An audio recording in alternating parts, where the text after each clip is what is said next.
Back in my day, video game graphics sucked ass. I mean, they literally sucked the brown out of my asshole. If you wanted good graphics, you had to go outside. The worst MMO ever. And if you had bad eyesight, it didn't really look that much better. The best visuals I can recall are those little red Viewmaster toys, where you could hit the thing and show different slides. I remember I grabbed the wrong disc one day and it was filled with images of my aunt's whispering eye. Every generation has introduced a bump in graphical fidelity, though in recent times that's become debatable. Every generation had a few titles that made people think, wow, it can't get any better than this, which is what I think when my dad slams his throbbing, veiny, purple-headed mule pecker onto the dinner table during Thanksgiving. One year the tip landed right in the gravy and splattered all over the room. We've reached a point in video game graphics where photorealism has almost reached its peak. Simply looking realistic makes a lot of modern AAA games look similar, and what sets them apart is their individual art style. As I thought more about this topic, I realized that's pretty much always been true. Most of the mind-blowing games from older generations look kinda bad nowadays. I played Oblivion before I ever even fathomed owning an HD TV. And even on a CRT TV, that game had my friends and I spreading our cheeks to receive more blessings from the graphics gods. And I don't mean the cheeks on our face or the cheeks on our butts, the forbidden secret cheeks. Revisiting that game now, it doesn't hold up so well. Farewell.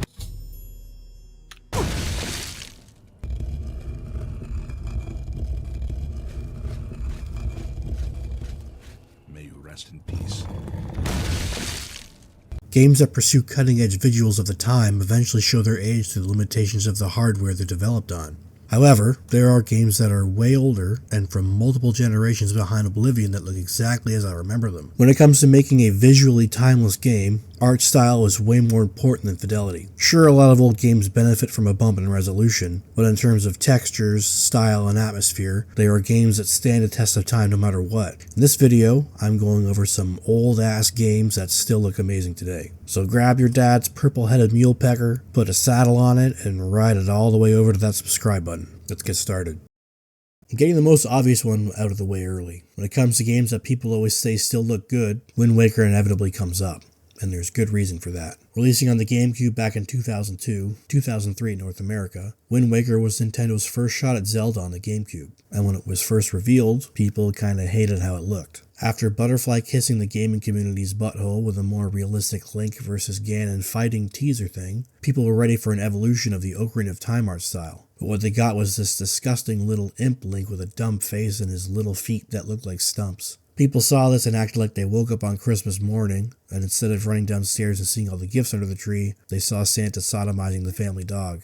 It's hard to imagine now since Wind Waker is generally beloved nowadays, but that's how a lot of people initially felt. But they was wrong. Although the game didn't look realistic, and I wouldn't go anywhere near as far as saying Link looks cool in this game, it looks incredible. The cel-shading art style is one of the big reasons this game ages so well. It's not just the character models. Important parts of the environment use cel shading to great effect. When Link is out sailing on Boat Daddy, the little wind flickers that run across the air give travel a sense of speed, and the little waves that pop up on the ocean's surface look like bits of ink are jumping out from the surface of a painting. The deep blue of the ocean that continues as far off as the player can see is like staring directly into Dr. Manhattan's urethra. The game does a hell of a lot with Link's more cartoony character model. His face is two big-ass eyes, a lump for a nose, and a little line for a mouth. But the expressions he's able to show on such a relatively simple model are amazing. He has this little bombastic side-eye thing he does when shimming across ledges. He has this surprise face when slipping on ice, and all the little times throughout the game where the developers show how great this art style is for animating character models. Wind Waker got an HD remaster on the Wii U in 2013, and it does do some nice things, such as increasing the resolution. Nintendo could have easily put the GameCube original up on there and nobody would have complained. The game just stands up so well. Whether you play the HD remaster, the original, or emulated on Dolphin, Wind Waker will always look amazing no matter how old it is. The Super Nintendo was capable of displaying some incredible sprite work. You don't need to look any further than Chrono Trigger to see how true that is. Chrono Trigger released on the Super Nintendo and Super Famicom in 1995, which is fairly late into the console's life cycle. As with a lot of late-gen games, it benefited from the developers having already made a few games on the console, and bringing that expertise to a new title. It definitely didn't hurt that Akira Toriyama was involved in the game's visual development. I want to caress them. The Dragon Ball and Dr. Slump guy designed the characters for Chrono Trigger, and I would argue that his art style and designs are a big factor in the game's great visuals. Toriyama's undeniable art style comes through in spades here. The level of detail on display in the environments is crazy. Look at the background of Xenon Bridge. with sunlight cracking through the clouds over the shimmering body of water like the baby from Teletubbies.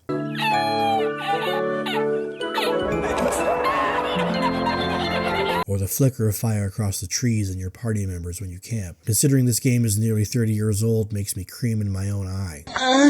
The character sprites are very expressive, with stupid and funny battle animations. There's the main character, Simon Suckhole, who looks like a Toriyama-ass main character. Marl, who looks like she bumps into people. Luca, who does machines. Frog, who looks like a lizard or a turtle or something. Robo, who's some kind of frog. Magus, a villain guy that you can optionally recruit to your party. And Ayla, who looks like she would give you a reach around without even kissing you first. I'm gonna come. If you choose to play the PS1 or DS versions of the game, you'll be treated to some fully animated cutscenes showing off some of the game's bigger set pieces, as well as an opening and ending animation. Pixel art made a big comeback in game development in the late 2000s, and is still going strong today. Not because of hardware limitations, but as a deliberate artistic choice. The fact Chrono Trigger looks like it could have come out today, with the limitations of the Super Nintendo, just goes to show how ahead of its time this game was visually. Okami is an action-adventure game developed by Clover Studio that originally released on the PS2 in 2006. You play as Sun Wolf Goddess Amaterasu, who goes on a quest to eat her own babies. Nothing else in all of video games looks like this. This game's visuals can't be diminished by age. The style always looks good, HD or not. As with Wind Waker, Okami uses cel-shaded graphics to great effect, making a world that looks like a moving painting. Al Capone's vault contained a copy of Okami. The briefcase from Pulp Fiction had a little screen playing Okami footage inside. That's why everyone wanted it so bad. The reason the Mona Lisa is smiling is because Okami was coming out soon. If it sounds like I'm glazing the glizzy for this game, it's because I am. I'll suck dicks behind the KFC all day long for this game.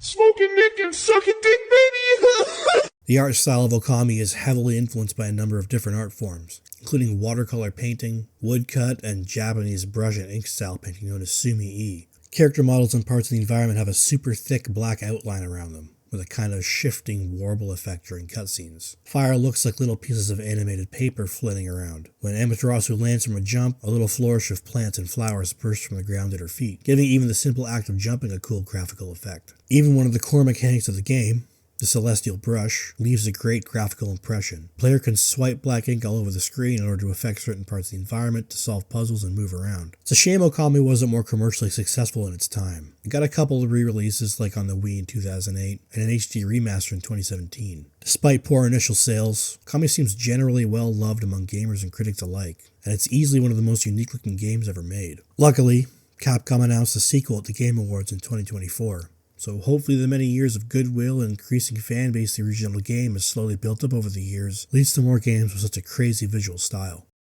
Paper Mario: Thousand Year Door is a turn-based RPG developed by Intelligent Systems and released on the GameCube in 2004. Just playing this game for 5 minutes will make you realize how unique it looks. I could eat this up like Blumpkin pie. Can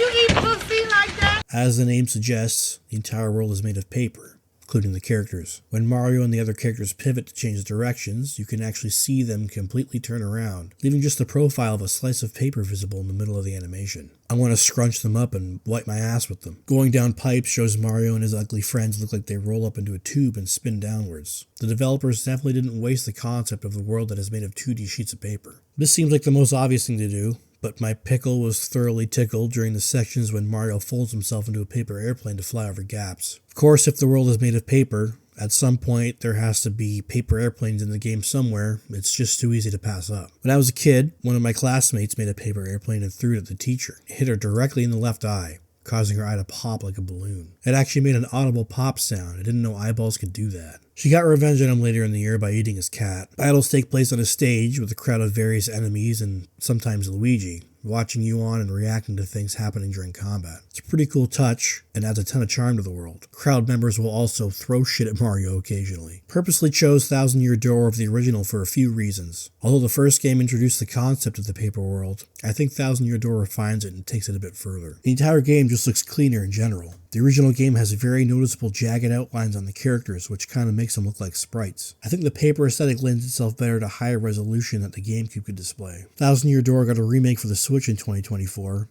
It does a few things to spruce up the visuals, such as high resolution and improved shadows in the environment. One thing it can't possibly improve on is the motif of the paper world. Intelligent Systems already nailed it back in 2004 on the GameCube, and while high resolutions are nice, there's no denying that the game looks just as good today as it did 20 years ago. Intelligent Systems managed to make a timeless classic with this game, both in terms of gameplay and visuals.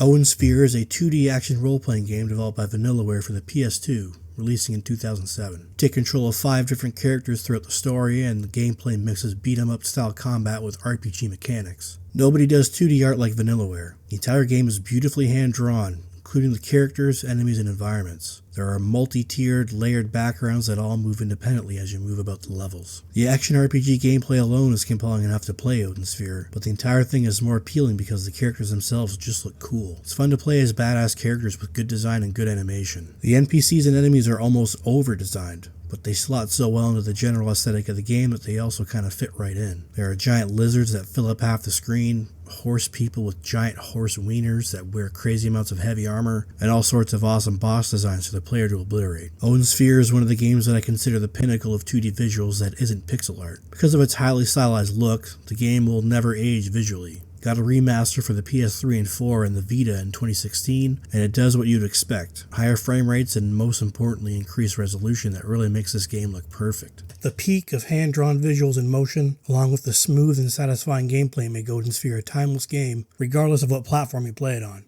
The remake has a higher frame rate, so that's the one I tend to lean towards, but the PS2 original is still an amazing looking and playing game today. There's my stupid, excellent list of old-ass, good-looking games. If you made it this far, let me know some of the hundreds of games that I missed in this video in the comments. Please leave a like and a subscribe if you still ate the gravy that your dad plopped his wiener into. Hope to see you all in the next one.